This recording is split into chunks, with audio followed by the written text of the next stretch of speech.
y en solo 5 minutos lo sientes en tu cuerpo. Disponible en crema y tabletas. La Sociedad Dante Alighieri de Guayaquil cumple un papel esencial en la difusión de la lengua y la cultura italiana. A través de cursos de idioma, actividades académicas, artísticas y culturales, fomenta el acercamiento entre Ecuador e Italia, fortaleciendo lazos de amistad y cooperación. Además, es la institución acreditada para tomar el examen PLIDA, la certificación oficial del idioma italiano reconocida internacionalmente, que abre puertas a estudios, becas y oportunidades laborales en Italia y Europa. La Dante no solo enseña un idioma, sino que transmite historia, valores y tradiciones, convirtiéndose en un puente entre pueblos y en una plataforma para crecer en un mundo global e interconectado. Síguenos en redes y consulta nuestros horarios de cursos presenciales y en línea. Te estaremos esperando. Somos Normal Polls, profesionales con vasta experiencia en encuestas, investigación, planeamiento, estadísticas, confianza, agilidad, veracidad. Personal altamente calificado. Encuestas políticas, encuestas electorales, cobertura, medición y respuesta. Normal Polls, una marca confiable. En un mundo donde la vida puede ser un torbellino de desafíos, Conexiones es tu refugio, un espacio donde la armonía se encuentra en cada rincón, creando un estilo de vida que celebra la belleza de vivir bien. Nuestro programa está diseñado para aquellos que, a pesar de las adversidades, eligen brillar con fuerza y autenticidad. A través de conversaciones inspiradoras, consejos prácticos y experiencias enriquecedoras, Conexiones te ayudará a descubrir cómo cuidar de ti y de los tuyos, mientras te conectas con personas que comparten tu pasión por el bienestar. Únete a nosotros y sé parte de esta comunidad vibrante que promueve un estilo de vida equilibrado y consciente. Juntos, encontraremos la armonía que todos buscamos. Bienvenidos a Conexiones, donde cada paso hacia el bienestar es una conexión con la vida.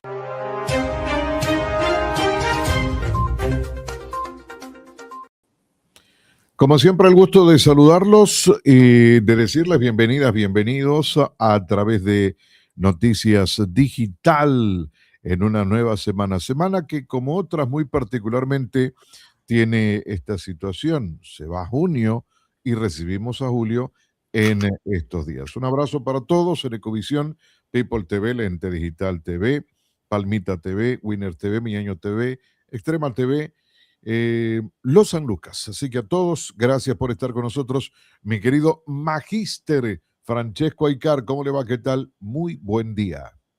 Muy buenos días, Pedrito. Muy buenos días a nuestra invitada de honor del día de hoy, la doctora María Fernanda Molina. Y más que todo, muy buenos días a esa ciudadanía que cada día se nos junta más aquí por Noticias Digital. Pedrito, Sí, cómo no. Saludamos a la doctora María Fernanda Molina de la Cueva, que está con nosotros en esta mañana. Y con ella estaremos conversando un tema muy interesante entre la labor social y el derecho. Doctora, el gusto de saludarla. Bienvenida a Noticias Digital. Muy buenos días con todos, a todo el personal de Noticias Digital. Para mí es un gusto, un placer y realmente un honor haber sido invitada a este medio tan importante.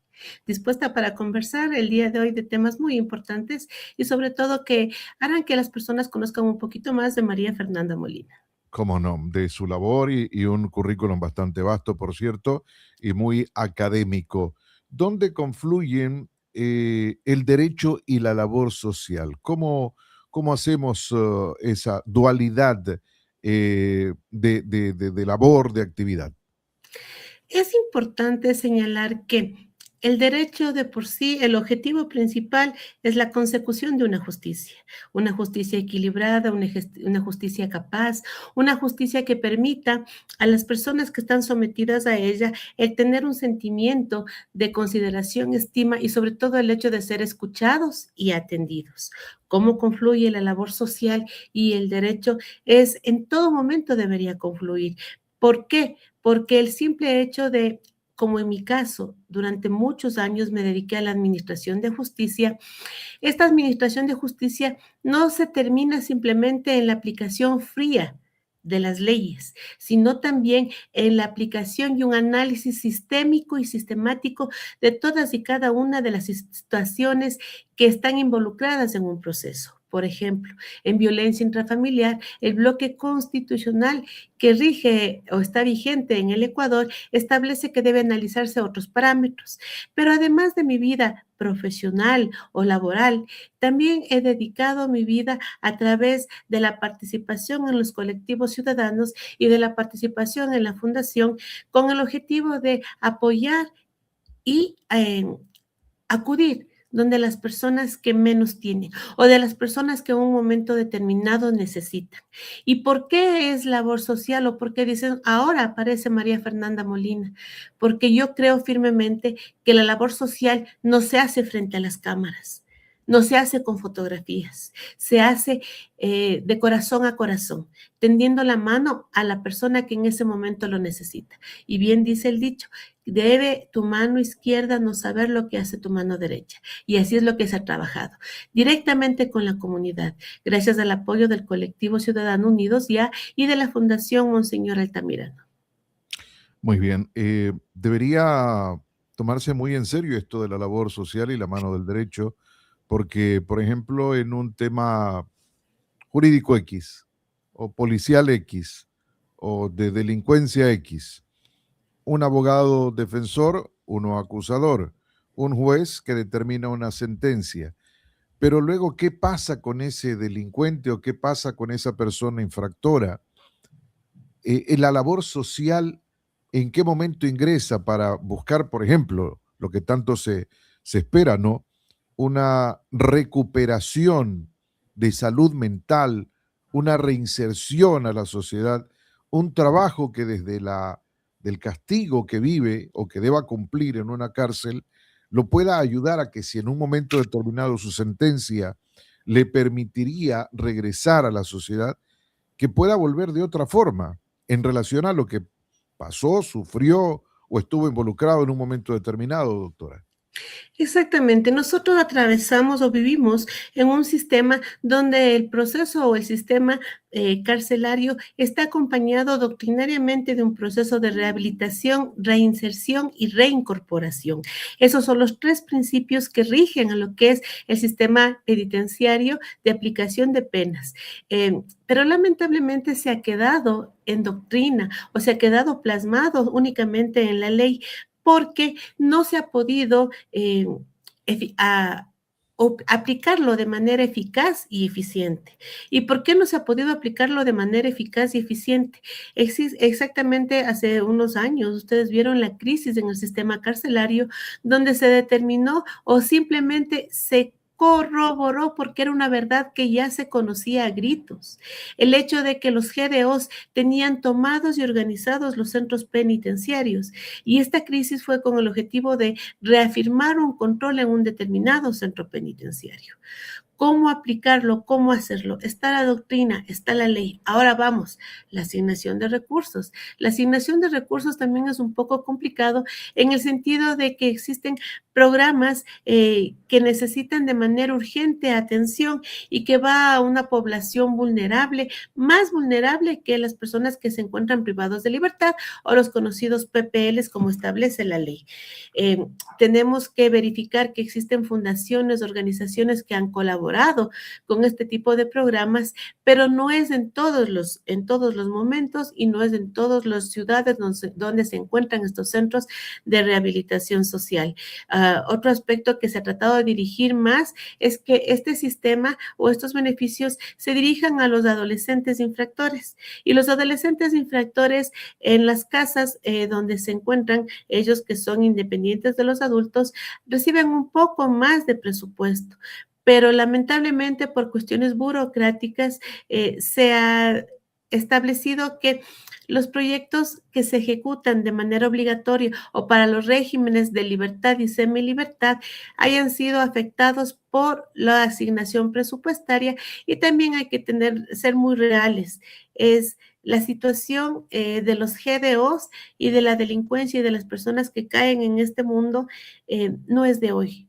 Es un proceso que no se va a solucionar de un día a otro. Una de las tesis que yo hice establece de la obligación de tratar psiquiátricamente a los agresores sexuales. Eso no es obligatorio en el Ecuador. Un agresor o una persona que está cumpliendo una sentencia por un proceso de agresión sexual va a cumplir una pena efectivamente, va a participar en programas que no son, aclaremos que no son obligatorios dentro de los centros de rehabilitación, y luego va a salir. Imagínense una persona que estuvo reprimida todos sus impulsos, porque un agresor sexual no es alguien que decidió de un día a otro realizar una actividad contra ley.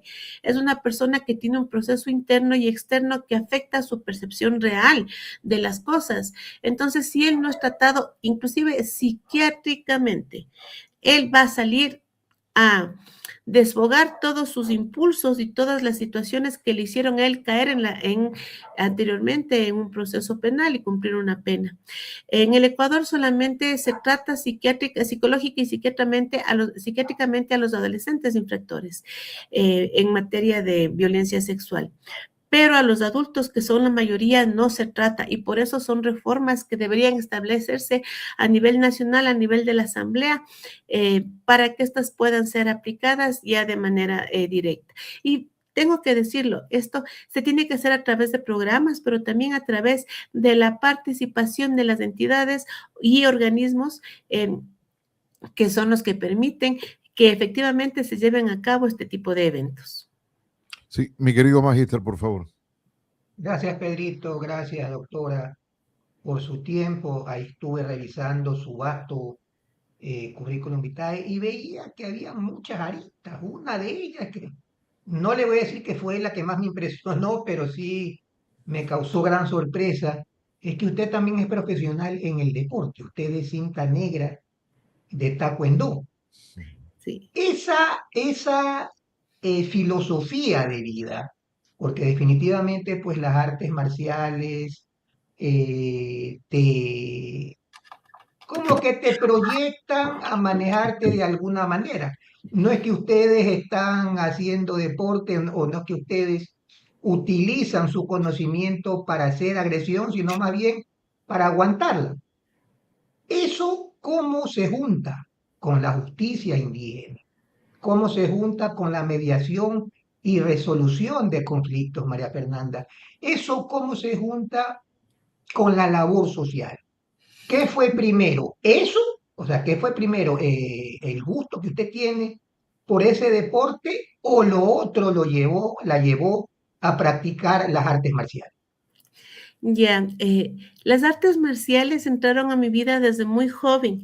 Yo he practicado varias artes marciales. La que más me ha gustado a mí y se ha llevado mi corazón es el taekwondo.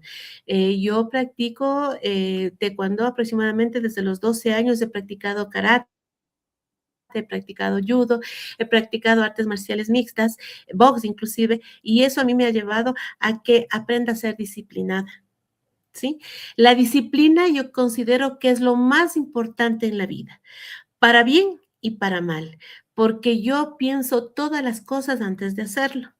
Soy una persona que combina lo físico con lo espiritual. ¿Y por qué es necesario esto? Porque el autocontrol en la vida define las actuaciones de una persona, inclusive lo que dice, porque a veces lo que uno dice puede herir más a una persona que un golpe. Y eso es lo que a mí me ha llevado siempre.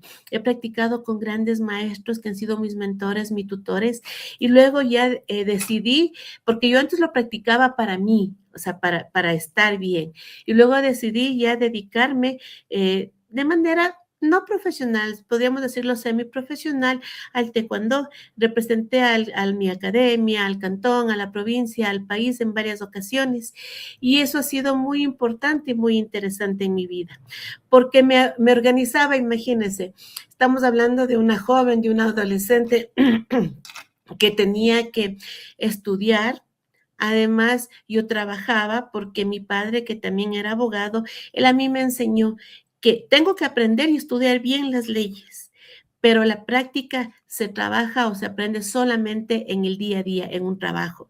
Entonces, yo desde el primer día que entré a estudiar leyes, empecé a trabajar y con una tercera persona, no con mi padre. Entonces, yo tenía obligaciones y responsabilidades con una tercera persona. Es decir, la vida de estudiante, la vida de trabajar y la vida de entrenar, porque yo durante todo el tiempo entrené, me dediqué a competir, me fue muy bien y luego también me dediqué a enseñar. Y muchos jóvenes, muchos niños hasta ahora me saludan en la calle, profe, sensei, Ofer, ¿cómo estás? ¿Cómo ha pasado? Me cuentan sus vidas, me cuentan sus logros y eso a mí me hace muy feliz. El taekwondo como filosofía de vida, en la cual se articula y se armoniza siempre en lo interno y lo externo, el bienestar y el sobre todo no hacer daño a nadie de manera intencional al menos. Pero también defenderme cuando sea necesario. Taekwondo no ataca. El taekwondo defiende y controla mis actitudes, mis actividades y mantiene un equilibrio entre el ser, el estar y el saber. Ese equilibrio ha llevado toda mi vida. Soy hace 25 años cinta negra. No he continuado ascendiendo de dance por cuestiones de que ya el trabajo, la familia, pero sigo entrenando. Mis hijos les he inculcado ese amor por el deporte no obligatorio y tal es así que no es obligatorio que yo no soy la maestra de mis hijos, yo no soy la sensei de mis hijos. He confiado a mis hijos a otro profesor, a otra academia, pero mi hijo también, que ya está por terminar la universidad, él no lo hace de manera permanente, o sea, no compite, no entrena permanente, pero mi hija, la pequeña, ella está en la actualidad compitiendo y es realmente muy buena. Y ella también ha entendido lo que es ir al colegio y todas las tardes, además de deberes, entrenar y competir. Como competidora, mi hija tiene el afán más destacada y en las graderías estará escuchándome siempre, jamás interviniendo, porque esa es mi doctrina, mi filosofía de vida, intervenir con la enseñanza y las indicaciones del maestro, jamás, pero sí apoyándole fielmente a mi hija. El taekwondo, las leyes, inclusive la mediación. La mediación hace que trate de conseguir y obtener lo mejor de todas las cosas para eso ser aplicado y que las personas vayan con la filosofía o con la idea de que fueron escuchadas, atendidas y con la respuesta más adecuada a sus necesidades. Doctora, mediación entre la justicia indígena y la justicia mestiza.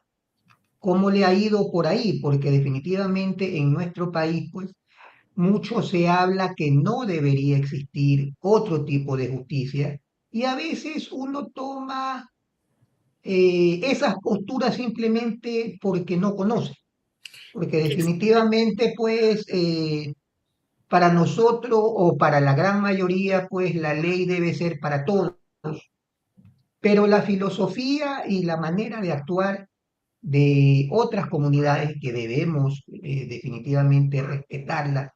Y a mí una vez me impresionó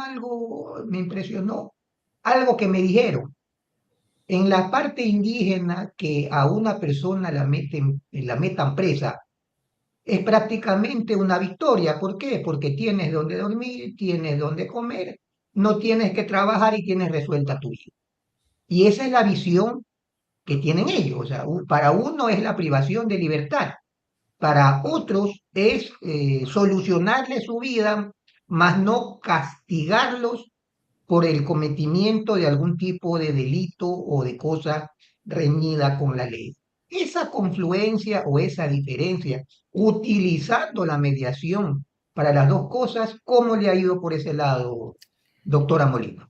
Ya, perfecto. Primero hay que recordar el artículo 1 de la Constitución de la República del Ecuador, en la cual reconoce que el Ecuador es multicultural y multiétnico. Y entonces la Constitución también ampara el reconocimiento de la justicia indígena como un sistema procesal para aplicar las normas. Entonces, no podemos cerrarnos a que debe haber una sola justicia con la visión de que todos somos iguales, sino que existen conocimientos del mundo que son diferentes y en realidad comunidades que son diferentes. En los centros o en los centros de mediación, cuando tienen casos de justicia indígena frente a la justicia, vamos directamente a la penal, es un poco complicado y tal es así que ellos mejor prefieren hacer la derivación. Esto es la figura jurídica. Se deriva de la justicia ordinaria a la justicia indígena.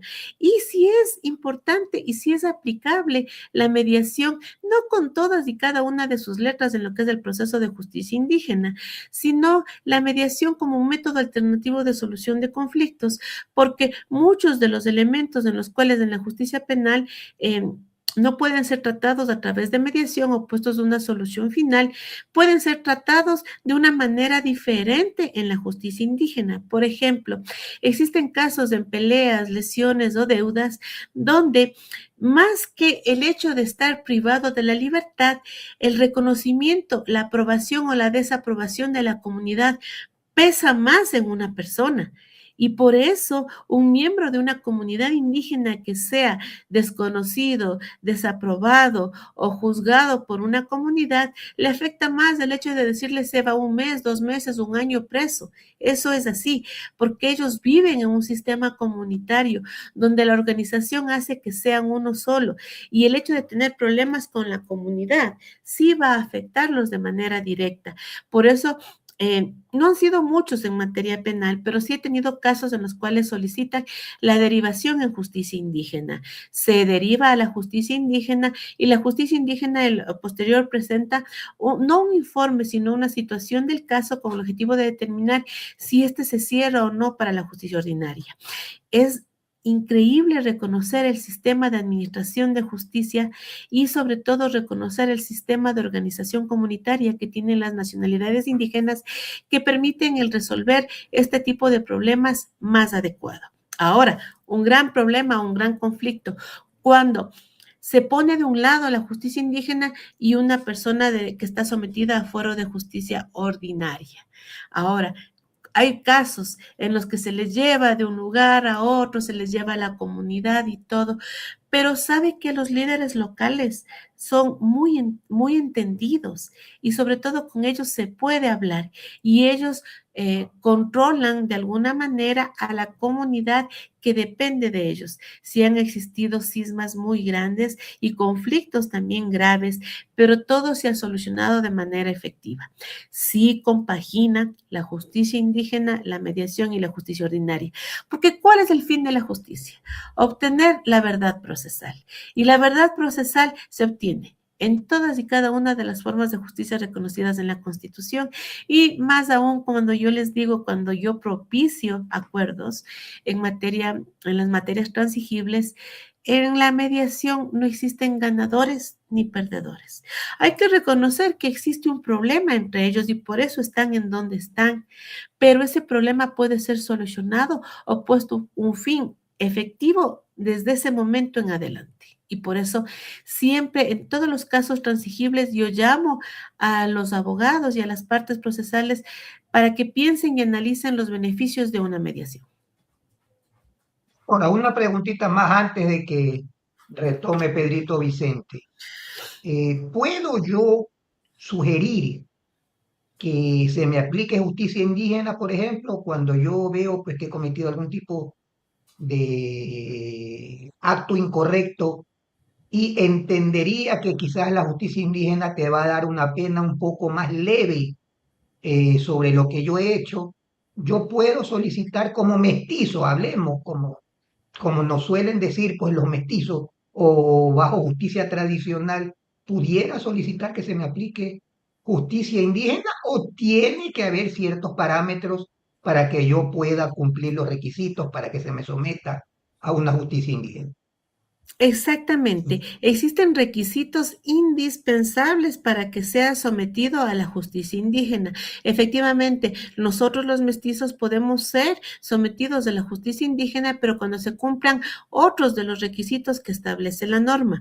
Por ejemplo, yo si tengo un problema entre mestizos, no voy a pedir con el objetivo de ser beneficiado por algún tipo de pena más benévola o algún otro tipo de situación, no voy a remitir este proceso a justicia justicia indígena, no es así, porque estaríamos hablando que primero no voy a identificarme como miembro activo de ninguna comunidad indígena, entonces no puedo hacerlo, porque no simplemente puedo decir yo soy otavaleña, cuando ni siquiera vivo en la comunidad, no vivo en un núcleo, en una célula de la comunidad otavaleña en otro lugar, no estoy viviendo en un territorio reconocido como territorio indígena y más aún, no soy parte o la otra parte no es tampoco parte de la comunidad indígena.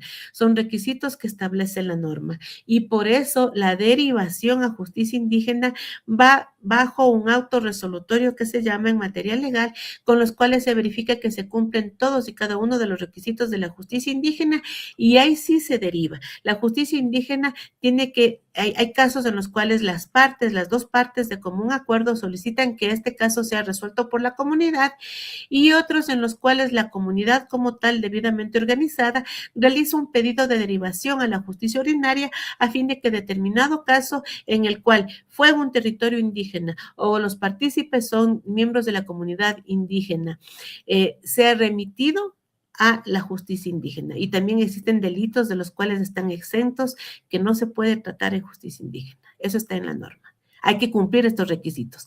No puedo ser de un momento a otro de la nacionalidad. Autopercibirme indígena, como ahora es el tema de las autopercepciones, son tan, no sé qué palabra decir, pero ahora pues yo simplemente bajo voluntad puedo decir yo me percibo indígena. Obviamente pues ustedes deberían determinar pues que esa voluntad de decir me percibo es para buscar una pena más baja.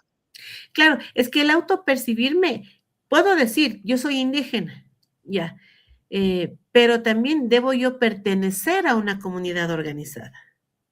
Si no pertenezco a una comunidad indígena organizada, no cabe la aplicación de la justicia indígena. Pedrito Vicente. Sí, antes de continuar, decirles que se ha generado un nuevo sismo en Venezuela, Wow. 4,6 y sacude zona precisamente destruida en los anteriores terremotos. Qué pena lo que sucede en Venezuela. Doctora, usted nos hablaba de una fundación. ¿Qué podríamos abonar sobre el trabajo que ustedes vienen desarrollando y que entiendo se encamina un poco por los temas que estamos conversando en esta oportunidad? Exactamente. La Fundación Monseñor Altamirano ha trabajado en la parroquia de Loasí, en la ciudad de Machachi y en el Cantón Mejía, brindando apoyo a las personas necesitadas en determinados momentos. La gente ya ubica y conoce la fundación, que no ha sido famosa en medios porque esos no son los fines de una fundación.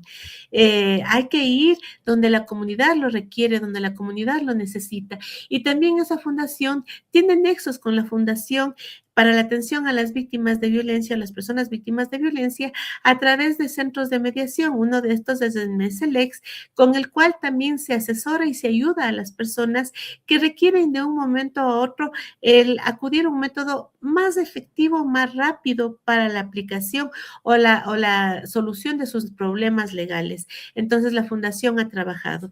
El director de la Fundación es el ingeniero Luis Calderón y a través de él se han gestionado innumerables proyectos con los cuales se atiende a la comunidad.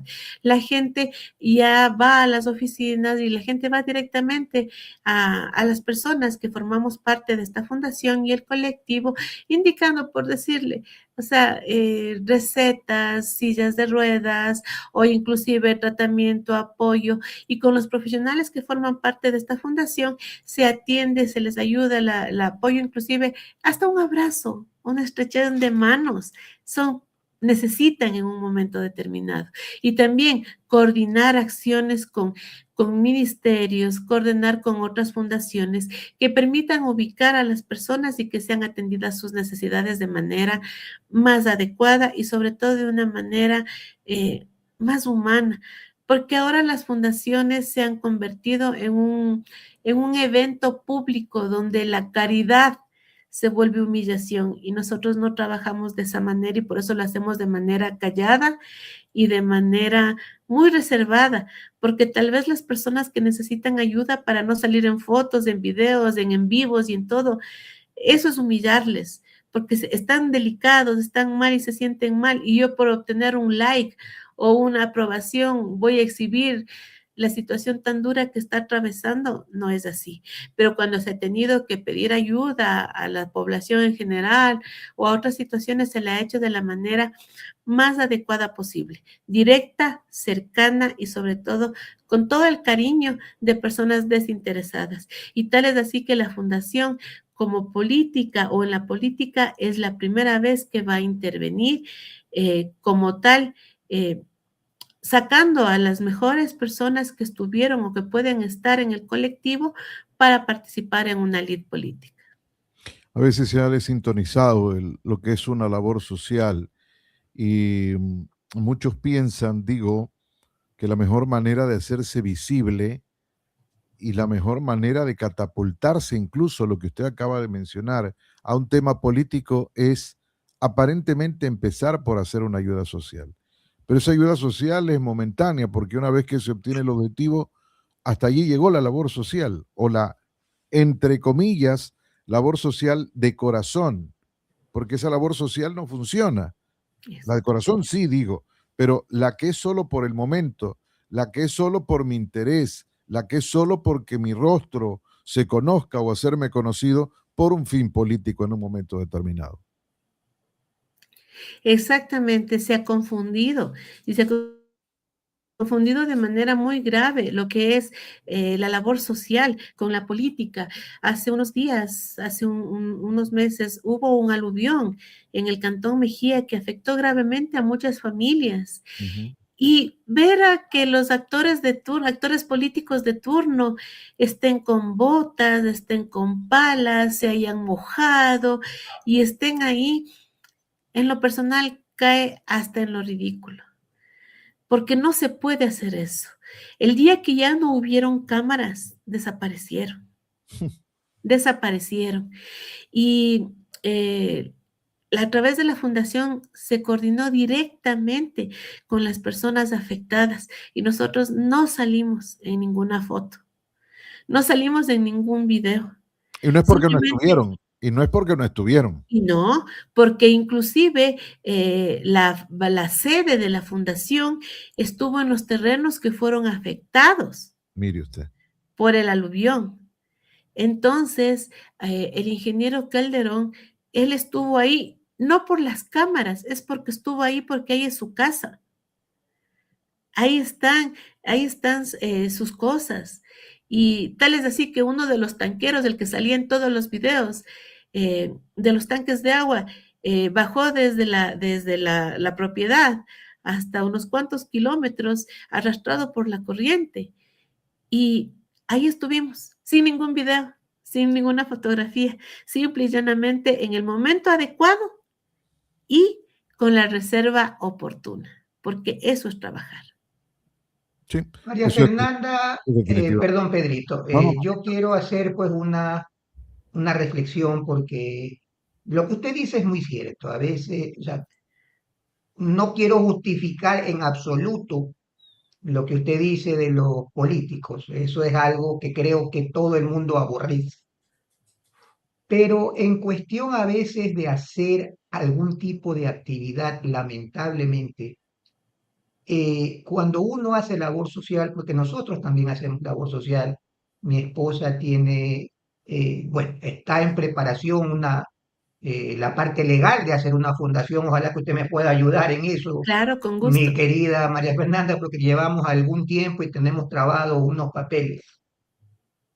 Pero el apoyo, el apoyo ciudadano es complicado, es un tema definitivamente orientado al Parkinson, una enfermedad que no es conocida o por lo menos que es conocida, se dice y me incluía mientras yo no la conocía, a los viejitos porque Parkinson y Alzheimer son enfermedades de viejitos y porque son viejitos pues ya naturalmente les sucede esas cosas.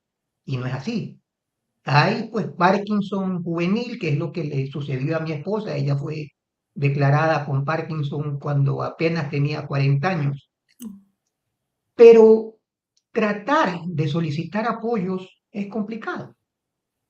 ¿Por qué? Porque ¿qué fue lo primero que nos dijeron? Oiga, pero ¿y ustedes qué han hecho? O ustedes dónde salen? Porque lamentablemente, pues las personas que ayudan, si buscan pues la publicidad. Sí, Entonces, si no tienes la página web, si no has hecho tal o cual eventos, no te paran bola. Cuando ex- uno tiene recursos que nosotros no los tenemos, se puede dar el lujo de hacer labor social de una manera, como usted bien dijo, la mano derecha no debe saber lo que hizo tu mano izquierda. Pero cuando tú dependes de alguien o de algo para poder hacer labor, se complican las cosas.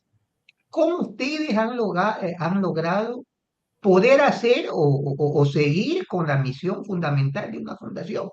Porque definitivamente puede ser que ustedes tengan estrategias que nosotros no lo estamos haciendo, pero se nos complica. De verdad que a veces también tratar de ayudar, uno lo hace hasta donde el bolsillo te da, pero ya cuando el bolsillo se quiebra y cuando ves que el que te puede dar, pues no le eres rentable porque quizás no tienes publicidad, porque quizás no tienes nombre, porque quizás no eres conocido, te deja en una situación precaria. ¿Por qué? Porque tú ya tienes una gente a la cual debes ayudar.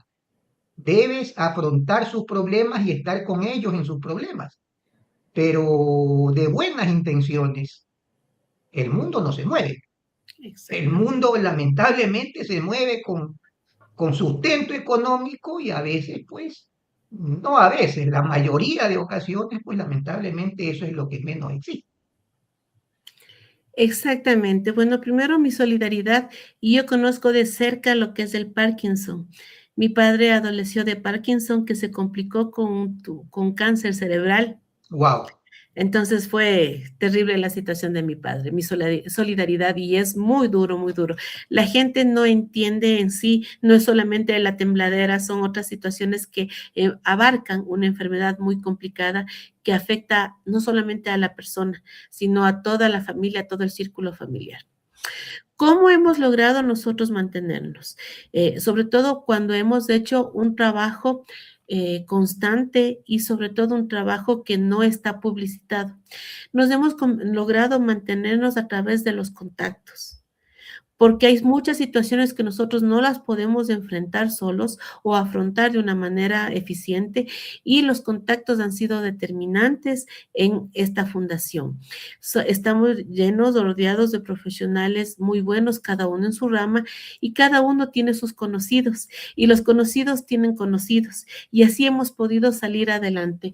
Si requiere una inversión económica, pero sí se logra a través de una red de profesionales y muchas de estas personas sí hay que no quieren salir o que ellos prestan su contingente sin la necesidad de salir o hacerse propaganda, simple y llanamente por la conciencia tranquila que uno puede tener y sobre todo la visión y la misión de ayudar cuando es necesario. ¿Cómo nos movemos? Contactos. Y los contactos es lo más importante que hay en la vida, no palancas contactos, porque los contactos son los que son desinteresados. Las palancas son las que en algún momento me cobrarán el favor. Entonces, por eso sí nosotros, todo, absolutamente todo, eh, nos hemos logrado mantener con los contactos. El presidente de la fundación se mueve y se mueve por círculos muy, muy representativos en los cuales técnicamente, políticamente, hasta económicamente ha logrado financiar y sustentar la fundación como tal y luego el colectivo. Pedrito Vicente. Porque en este país, y yo no sé si solamente aquí, pero digo, eh, buscamos hacer la labor social, mezclando el derecho con la labor social, después de que pasó un hecho, y no somos, que es una pésima costumbre, ¿no? No somos proactivos, sino somos reactivos. Cuando ya pasó un delito, buscamos sancionar, se queda en la cárcel, como decíamos hace poco, y ojalá que algún cambio que se quiera hacer hoy por hoy en el tema para los reclusos, para los privados de la libertad, pueda dar sus frutos. Que creo que es un inicio, pero falta mucho. Pero hoy tenemos tantos chicos, tantos jóvenes, hay una deserción escolar enorme. Y eso habla de que se requiere a la final de un trabajo social más consciente, más capaz, más profundo, para evitar que todo esto que estamos hablando hoy, de que nuestros niños, que son fácil presa de pronto, nuestros adolescentes, fácil presa de la delincuencia, no se queden allí, sino que a la final vuelvan a estudiar, vuelvan a respetar a sus mayores, vuelvan a la senda de las buenas costumbres, entre otras cosas, doctora. Efectivamente, nosotros somos reactivos, no somos proactivos. Y por eso yo creo firmemente en la planificación y la planificación de manera eficiente con el objetivo de que ésta sea abarcada a través de varios ítems, varias líneas en las cuales se pueda prevenir un problema. La deserción escolar, el hecho de que los centros escolares sean unos nidos o unas minas donde los GDOs busquen a las personas o a los jóvenes para participar en hechos ilícitos, tanto ya no solo fuera y adentro, tienen redes o tienen tentáculos dentro de las instituciones escolares. Y no estamos hablando solamente de las instituciones públicas, de las fiscales, no. Estamos hablando de las instituciones particulares, donde en todas y cada una están formándose o conformándose grupos o brazos que permiten la extorsión, que permiten la venta de sustancias catalogadas sujetas a fiscalización, o inclusive lamentablemente en la captación de chicas y chicos con el objetivo de que se dediquen o sean víctimas de redes de explotación sexual. Entonces, eso es muy complicado ahora. ¿Cómo se tiene que hacer? Se debe hacer un programa de atención en los cuales se recuperen los valores, no solamente en la escuela, sino también en las casas, en los hogares. Ahora los hogares son disfuncionales, sí son disfuncionales, pero el hecho de ser un hogar disfuncional o un hogar incompleto, puede ser tratado a través de la comunicación, puede ser tratado a través de elementos en los cuales se incorporen valores agregados y reconocimientos, aunque sean mínimos, pero que poco a poco van llenando esta voluntad o van formando una voluntad férrea en la cual, pese a que a mis amigos estén invitados por tal o cual persona para consumir droga, yo diga, no, no lo puedo hacer. Es un trabajo que debe hacerse, un trabajo articulado.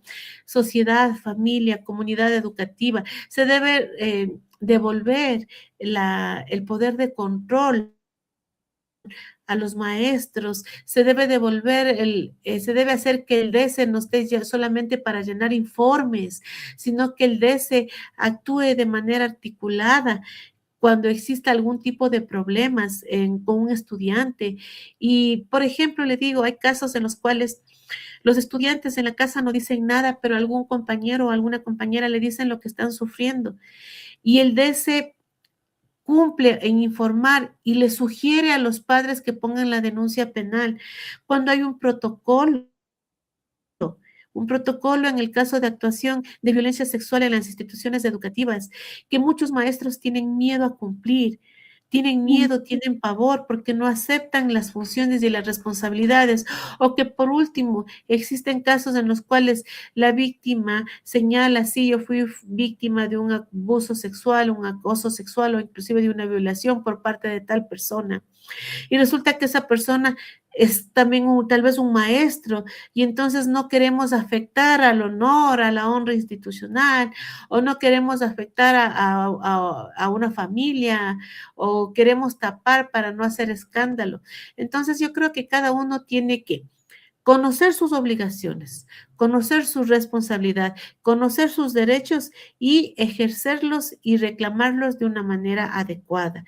Y cuando nosotros entendemos que formamos parte de una colectividad y que todas mis actuaciones se ven reflejadas en la colectividad, podríamos actuar de manera más adecuada y sobre todo evitar. Yo lo que suelo decirles a las víctimas de violencia es, primero, gracias por ser valiente, porque no cualquiera puede pararse frente a personas desconocidas a decir todo lo que les pasó, ¿no?